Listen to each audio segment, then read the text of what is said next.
Leggiamo 018 FVG è il progetto di promozione della lettura della Regione Autonoma Friuli Venezia Giulia. È nato nel 2015, unendo idee, competenza ed esperienza sul campo di un gruppo di operatrici e operatori professionisti con la visione lungimirante e virtuosa della Regione Friuli Venezia Giulia.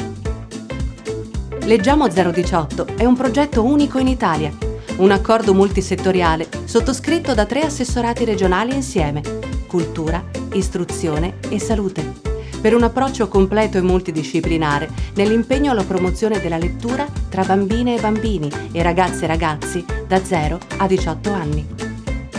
Coinvolge tutto il territorio, dalle città ai piccoli borghi, dal mare alla montagna.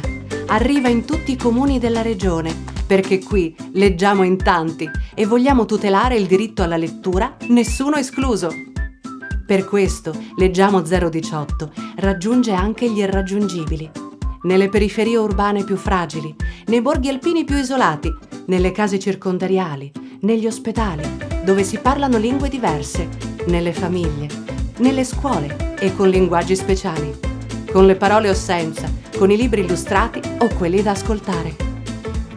Leggiamo anche a scuola, in classe, 15 minuti ogni giorno, quello che ci va, in assoluta libertà, perché leggere è un diritto di tutte e tutti e le scuole che seguono Leggiamo 018 l'hanno sottoscritto.